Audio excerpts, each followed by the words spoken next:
to our program for the future. Economy right now, it's extremely supporting of the president and his policy. FBI scientists have found chemical traces consistent with a bomb or a missile on a piece of wreckage. Police using clubs and tear gas against demonstrators. A mother so-and-so and a white fascist. Like they said, you're getting some of your own medicine. Va ora in onda Te la ridò io, l'America, con Matteo De Sio.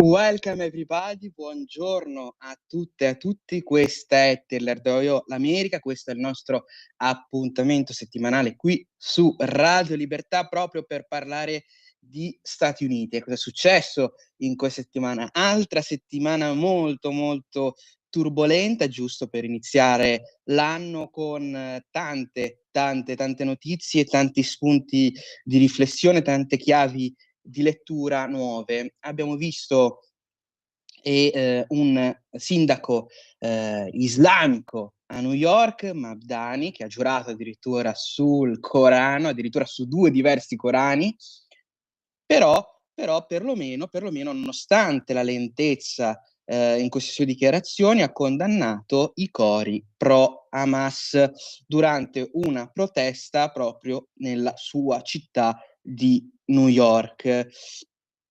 Un Mamdani che sembra abbia anche condannato ovviamente gli insulti sia omofobi sia razziali che protestavano, che utilizzavano quelli sostenitori, sembra pro-Israele, i cattivoni sempre pro-israeliani, ma perlomeno ha voluto condannare insieme a Alessandra Ocasio-Cortez, che è l'altra grande esponente per i democratici, per i più giovani negli Stati Uniti, ha voluto condannare perlomeno i cori pro-Hamas a New York. La problematica ovviamente è la lentezza della sua azione, ma ha dichiarato in più istanze che sono cori che non hanno ragione di essere nella nostra città. E andando avanti con le notizie, avete visto sicuramente le intenzioni di Trump per quanto riguarda la Groenlandia, una Groenlandia che ne abbiamo parlato anche nella rassegna stampa con l'amico e collega Pier Vittorio, una Groenlandia che ha avuto accordi insieme alla Danimarca ovviamente, di protezione di commercio con gli Stati Uniti addirittura risalenti al 1951 e quindi diciamo che, dato che è una presidenza che si appella molto ai fatti storici, anche questo potrebbe essere importante. Ma perché Donald Trump ha bisogno, secondo proprio la sua presidenza, ha bisogno di questa Groenlandia, di questo quello che noi pensiamo che sia una terra isolata, distante da tutti? Perché? Perché oltre alle tante risorse naturali è importantissimo, come ne abbiamo parlato anche in precedenza, quello spazio di oceano, di mare e di ghiaccio, proprio perché passeggiano, anche leggendo le dichiarazioni di Donald Trump, navigano le navi di Russia e Cina, quindi 2 per ora antagonisti politici per gli Stati Uniti, e quindi Donald Trump ha dichiarato di aver bisogno della Groenlandia anche per quanto riguarda la protezione proprio degli Stati Uniti e dei cittadini statunitensi. Parliamo anche di tanti tentativi che vedremo in futuro proprio per acquisire la Groenlandia. Addirittura si è parlato di offrire centinaia di migliaia di dollari al singolo cittadino groenlandese. Vedremo poi con la Danimarca ovviamente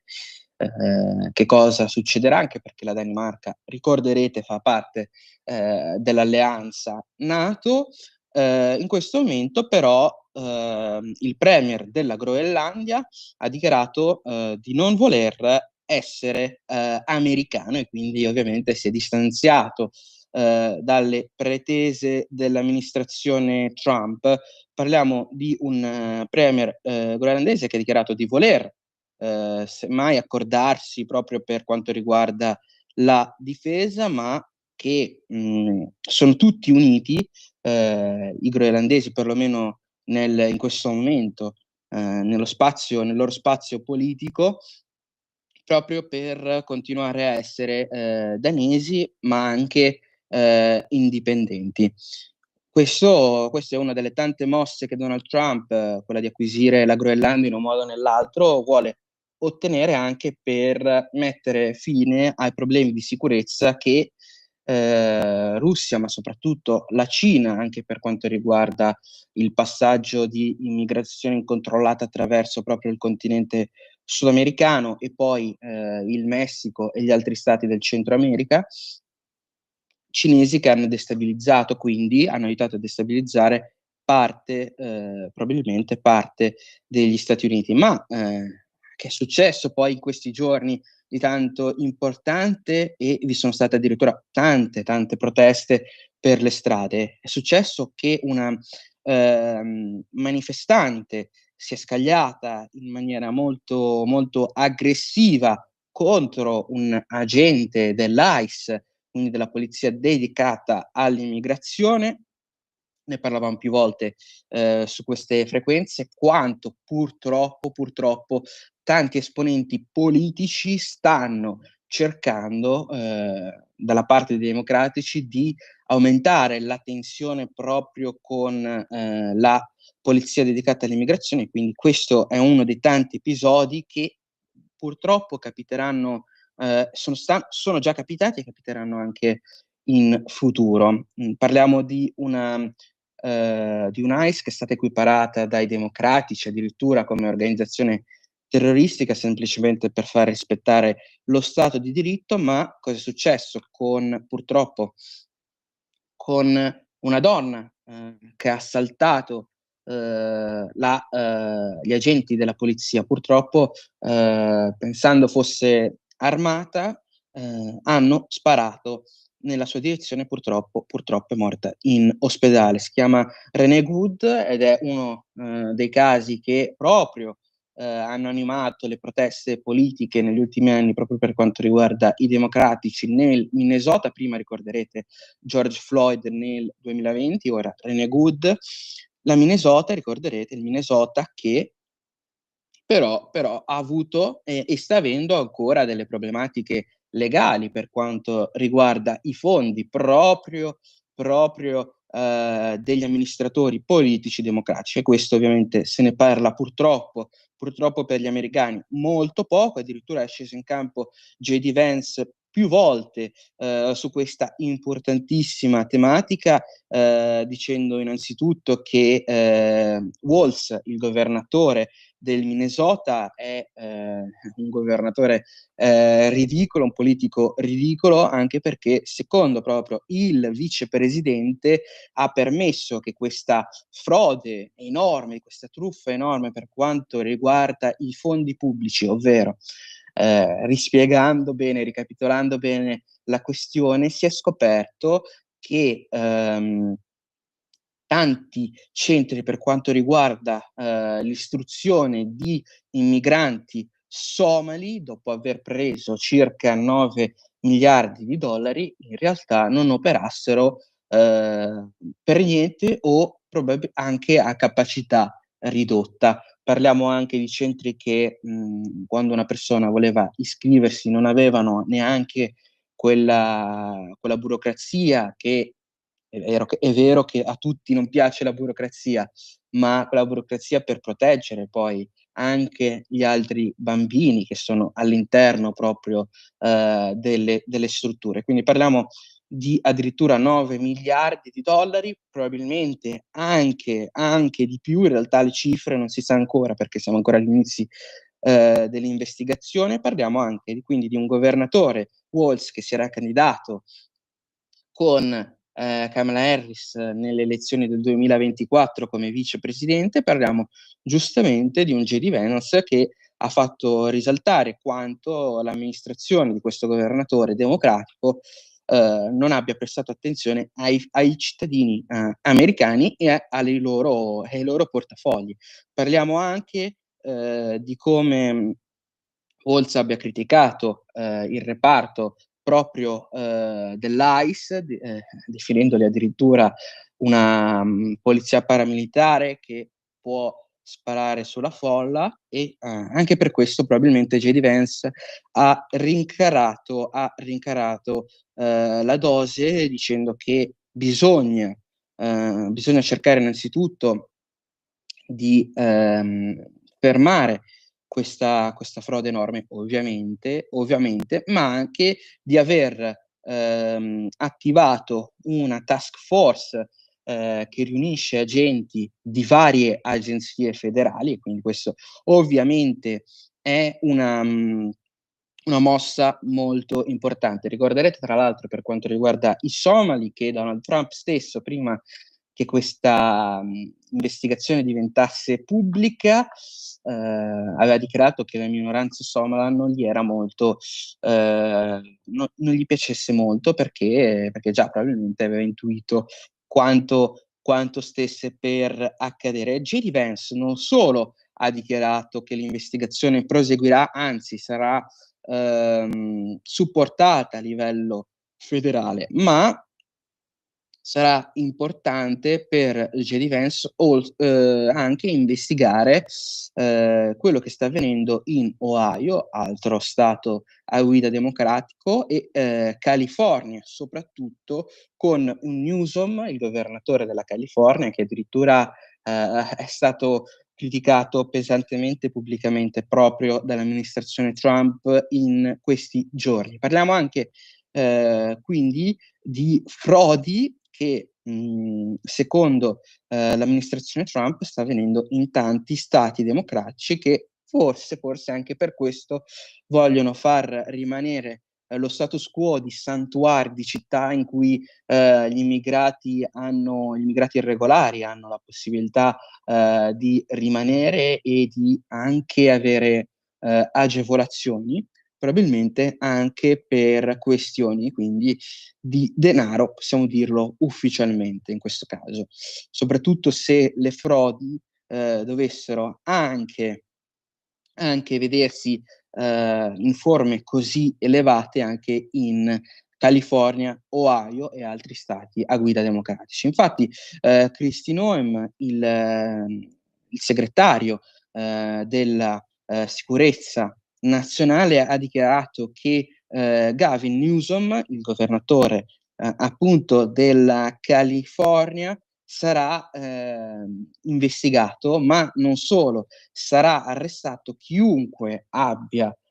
qualche legame con queste frodi che mettono a repentaglio anche la salute dei cittadini, ma che rubano anche le tasse proprio dei cittadini americani.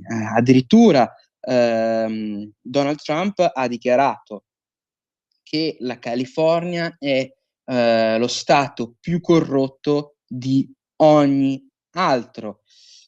Parliamo quindi di dichiarazioni molto forti. Vedremo soprattutto a cosa porteranno queste dichiarazioni, vedremo se il presidente Donald Trump riuscirà a mettere fine anche a queste difficoltà interne. Parliamo anche di quello che sta avvenendo ovviamente in Venezuela. Ovviamente non si sa fino a quando gli Stati Uniti vorranno controllare lo Stato sudamericano, ma anche per quanto riguarda la sicurezza nazionale e anche per quanto riguarda i debiti che il Venezuela aveva con compagnie petrolifere americane, Donald Trump è intenzionato a sequestrare, a requisire petrolio proprio venezuelano, che probabilmente però questo sequestro, questa requisizione andrà incontro a ostacoli proprio da parte di giudici. Vedremo cosa succederà in futuro, ma non si ferma qui per quanto riguarda il Venezuela. Donald Trump è contento, infatti, il presidente degli Stati Uniti, di annunciare che il Venezuela in questo momento sta rilasciando tanti prigionieri politici in a big way, come dice il presidente Trump, ovvero in maniera molto molto importante. Vedremo anche cosa succederà su questo fronte in futuro, ma Donald Trump si è interessato anche a quello che sta avvenendo ovviamente in Iran. Iran ovviamente uno degli stati canaglia, uno degli stati, diciamo, chiamiamoli proprio antagonisti, ma fortemente antagonisti. Ricorderete anche i bombardamenti proprio del presidente Trump lo scorso anno.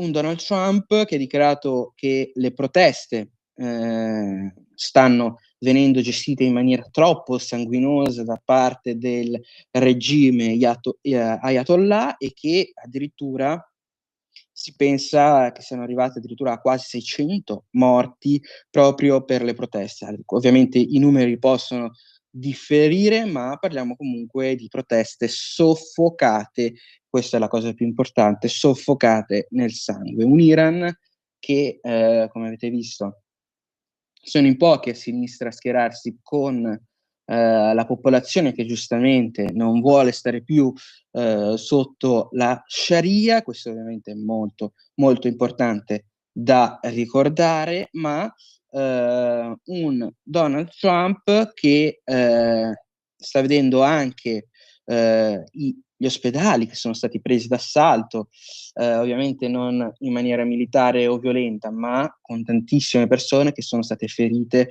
durante la gestione delle proteste. E possiamo passare anche alle ultime due notizie, ovvero Donald Trump che ha dichiarato di voler intervenire proprio in Iran nel caso la situazione diventasse troppo complicata per per le proteste, per chi ha deciso di scendere in piazza per la propria libertà. Parliamo anche di un Donald Trump che però ha dato via a un ultimatum proprio per Cuba, l'altro stato del Centro America, del Sud America, che Donald Trump aveva dichiarato come stato oppositore, come stato antagonista e negativo.